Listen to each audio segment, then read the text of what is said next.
Coming up on today's show, the US government comes to an agreement on a bipartisan infrastructure deal that includes $15 billion of investment in electric vehicles. Lucid says that it has its 10,000th reservation for the high-end luxury Air Sedan. And we get to the bottom of what happened when a Tesla taxi service was reportedly shut down in New York.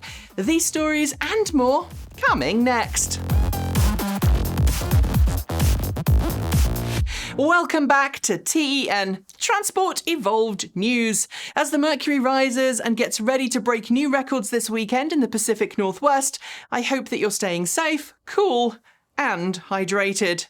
This show is sponsored by the Electric Auto Association. Stick around until the end of the show to find out how joining the EAA can help you finance your own clean energy or transportation purchase. Ever since the inauguration of President Joe Biden earlier this year, there's been very little evidence of bipartisanship on Capitol Hill, with Republican lawmakers all but sworn to block any Democratic bills introduced to either house. But this week, the first true signs of bipartisanship occurred when lawmakers from both sides of the aisle came together on an agreement about a joint infrastructure bill worth nearly $1 trillion. If passed, it would include $15 billion of spending for charging infrastructure and buying both electric school and transit buses. It's far from the $174 billion originally proposed by the president, and it wouldn't include any EV tax credits. However, President Biden has said he'll only sign the bill if Republicans agree to a second bill, passed through reconciliation, that would likely add additional funding for EVs, as well as tax credits. The day after celebrating the breakthrough, many Republican lawmakers say they're angry about that stipulation, though, so anything really could happen. Volvo has announced a new joint venture with fellow Swedish firm Northvolt to develop and produce electric car batteries for the firm's planned range of EVs.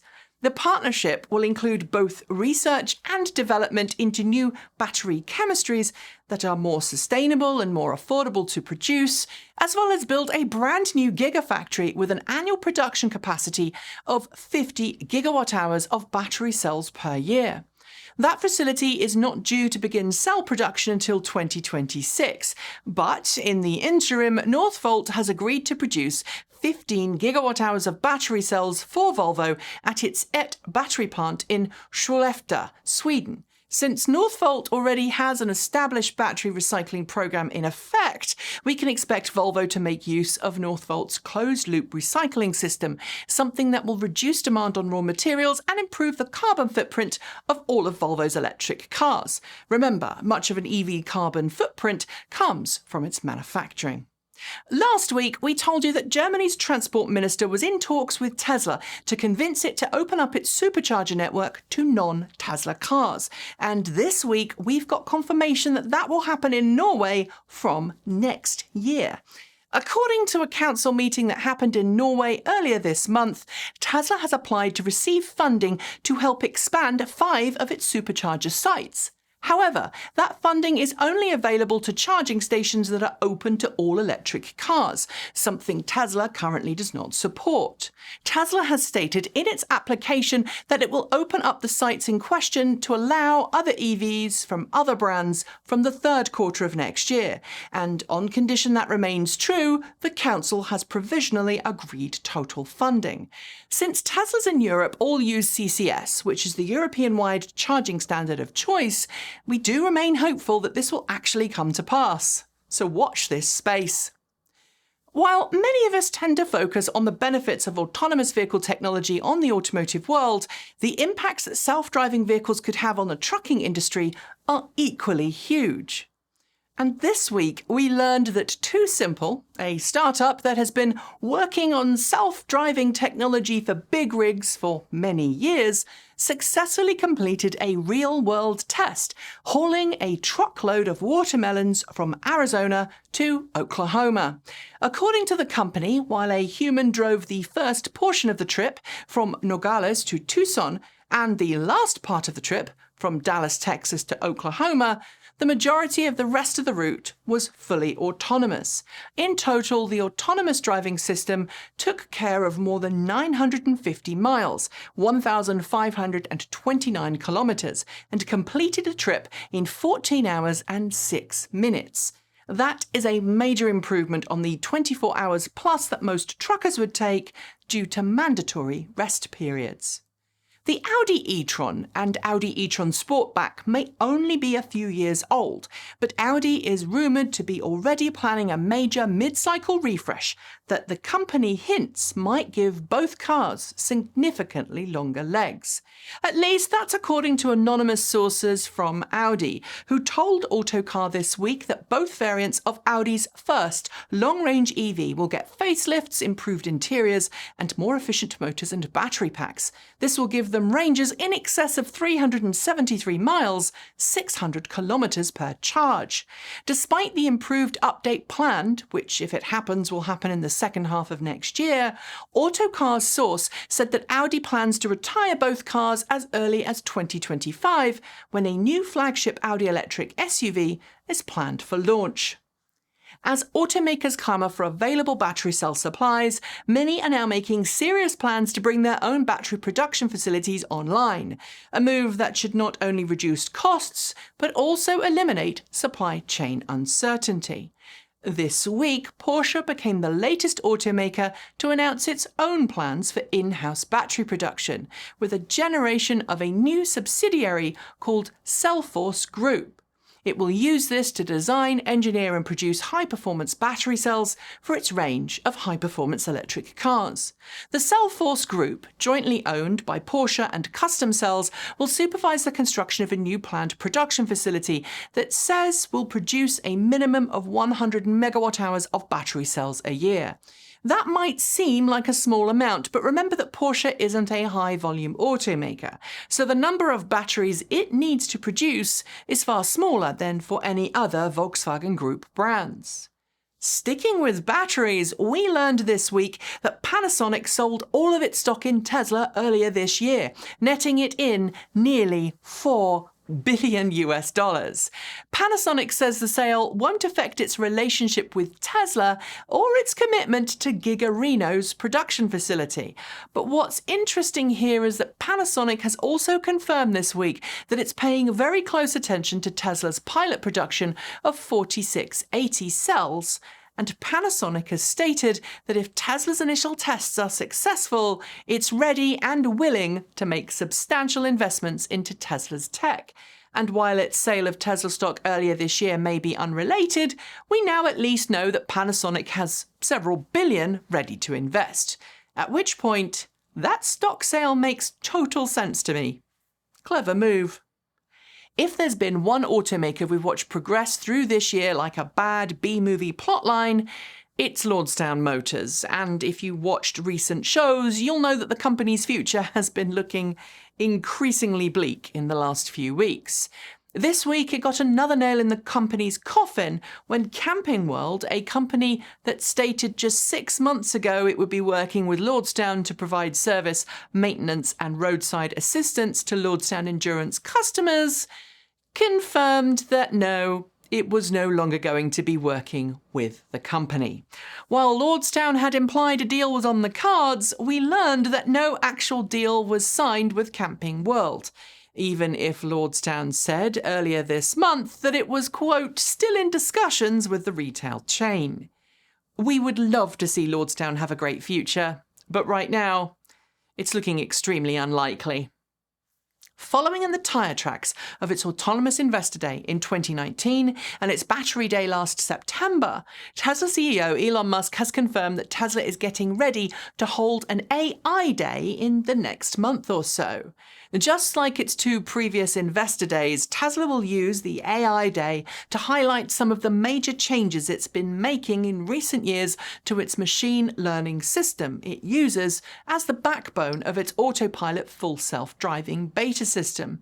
Tesla has just launched Dojo, the world's 5th most powerful computer, which it's using for neural network AI training, and it says it can carry out 1 exaflop of calculations per second. If you're interested, that is about 1,000 petaflops, or about the same amount of processing power that 74,000 NVIDIA RTX 2080 Ti's could produce. Just think of all the Dogecoin you could mine with that. Talking of AI on autonomous vehicles, Volvo announced this week that its all-new Volvo XC90 Recharge, an all-electric variant of the XC90 whose name has not been confirmed, but which I'm guessing will use the same nomenclature as other Volvo EVs, will feature LIDAR and a powerful onboard AI supercomputer as standard. It's all part of Volvo's plan to execute its long-term goal of having 0 collisions involving its vehicles in the future.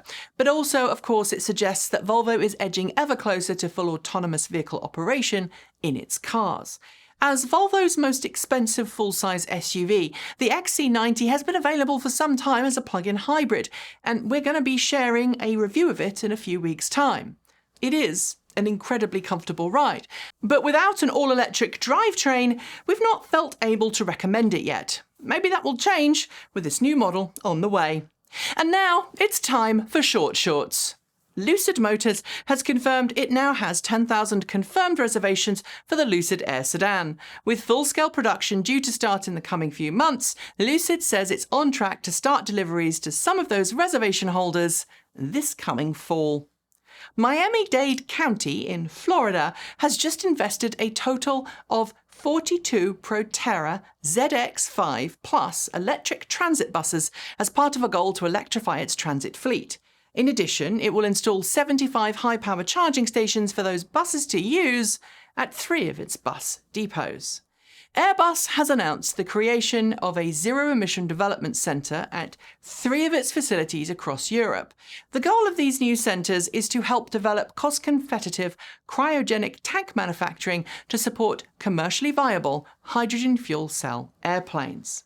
Initial sales figures from the Chinese market launch of the Volkswagen ID.4, the brand's first long-range all-electric crossover, suggests that Chinese customers remain unconvinced the ID.4 is for them. Tough competition from Tesla and domestic brands is being blamed. Canoo has announced that it's chosen contract manufacturing specialists VDL Nedcar as the manufacturing partner for its Canoo lifestyle vehicle. Production is expected to begin in the Netherlands in Q4 next year. Jaguar's new boss, Thierry Bolloré, has officially signed off on the company's future manufacturing plans. They centre around a new EV lineup.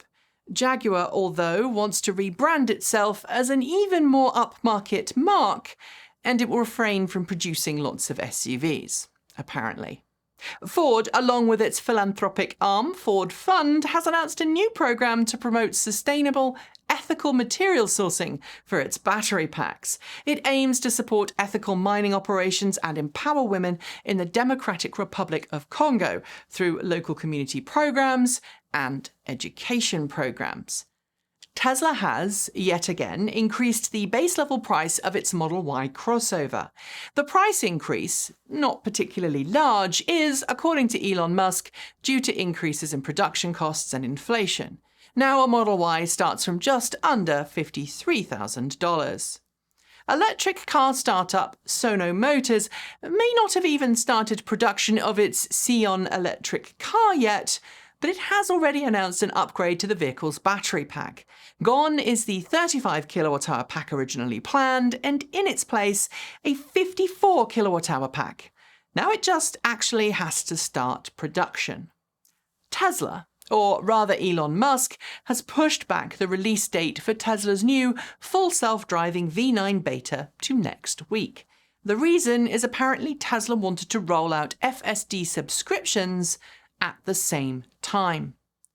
Fisker has announced it has signed a long-term manufacturing agreement with contract manufacturing specialists Magna, which will see the latter produce the Ocean SUV for the former. Production is due to start on November 17th this year. Business Insider reported this week that, like so many other automakers today, Daimler is readying plans to construct its own battery cell production facility. This is to insulate it from the volatile battery cell market. Previously, the company had said it would only rely on third-party battery cell suppliers. Fisker has announced it will join the Russell 3000 index next week on June 28th.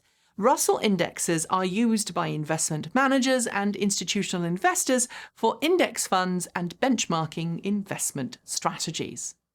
Tesla has signed a deal with Alset eHome that will see the home building specialist design and build 20 new smart homes in Porter, Texas, complete with Tesla solar roofs, power walls, and Tesla charging stations from new.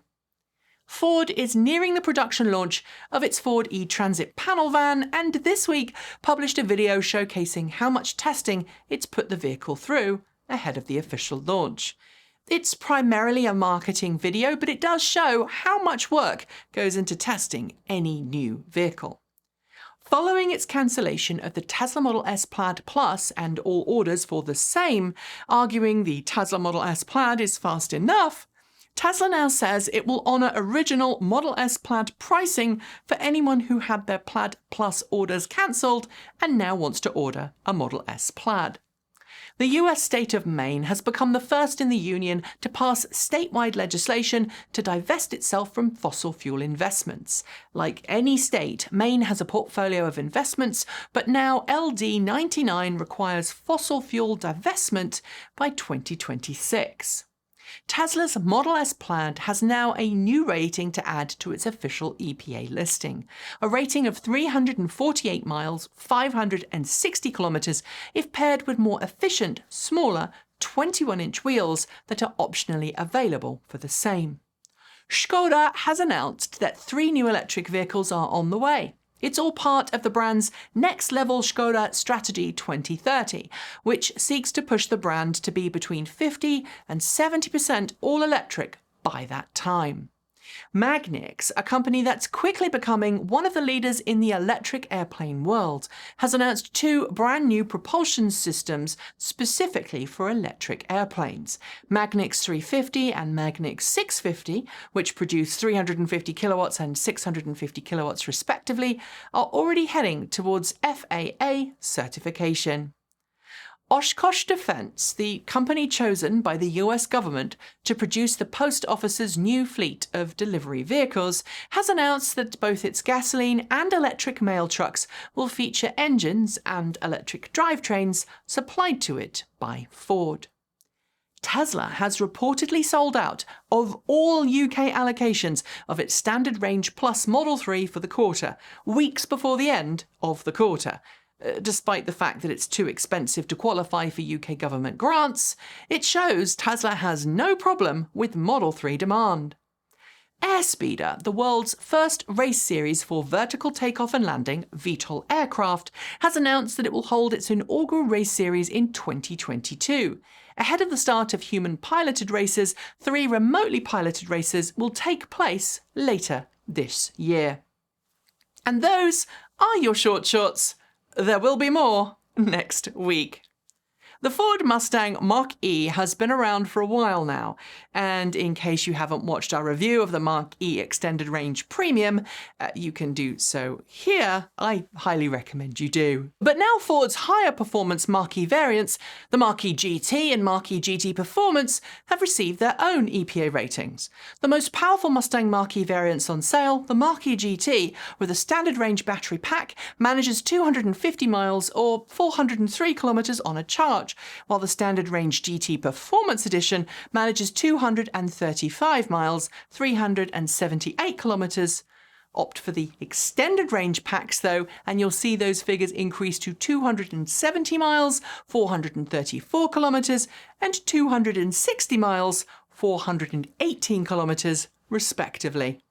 And finally, sometimes stories come across our desk at this channel that require some serious decoding, and our last story is an example of that. It tells the tale of ride-sharing specialist Revel and its recently announced 50-strong fleet of Tesla Model Y ride-share vehicles in New York, and how the service has been shut down by the New York Taxi and Limousine Commission. New York limits the number of licensed taxicabs on its roads, and there was a short-term exemption for electric vehicles. But now the TLC says that rule has ended to prevent making New York's congestion worse. Some outlets had misreported that the TLC had told it Revel could buy gasoline cars instead. But what the TLC meant was that Revel would need to buy out 50 existing taxis, swapping the medallions of those vehicles into its Teslas. It is a disappointing turn, but as usual, context is king. Here's hoping Revel can find a way through this particular red tape. And on that note, we are done for the day. But before I go, I would like to thank the Electric Auto Association for sponsoring today's show. They have been advocating for electric vehicles since 1967, and they firmly believe that our future depends on us making the switch to clean, green electric cars today. The EAA can help you find someone near to you that can help you make your own switch to electric. It can help you become an EV educator, and it can point you in the direction of monthly meetups for like-minded EV fans. And if you become a member, you will gain access to a new clean energy and EV loan program set up between the EAA and the Colorado Clean Energy Credit Union. You can find out more about all of this by heading to electricauto.org. There's a link below. If you haven't already subscribed to this channel, please do so, as well as subscribing to Transport Evolved Take 2 and Transport Evolved Shorts. And as always, make sure you hit the bell so you don't miss out on our next episodes. If you would like to help us continue to grow, please consider becoming a Patreon supporter. You can send us Ko-fi, or you can head to our Redbubble store. Every penny helps, and we have been able to do so much more now than we did a few years ago, so thank you. And if you are heading to Redbubble, please don't forget to check out our special Pride designs. We are donating 100% of any profits from our Pride range that are sold this month to the Trevor Project, so let your Pride flags fly. We even have a Pride-coloured T logo that is perfect for allies. I'll be back next week with a slightly earlier pre-recorded version of this show. We are all, the entire team, taking a week off for the July 4th celebrations. And I'm going to be doing a top secret trip that I can't tell you about yet. Since I need to jump on a plane early on Saturday morning next weekend, next week's show is going to be quite early in its recording, so we might miss some stories. And the week after that, we won't be doing a show at all, as I won't be anywhere near a computer. The following week, though, things will be back to normal. So until then, enjoy the rest of your weekend, stay safe, stay cool, and keep evolving.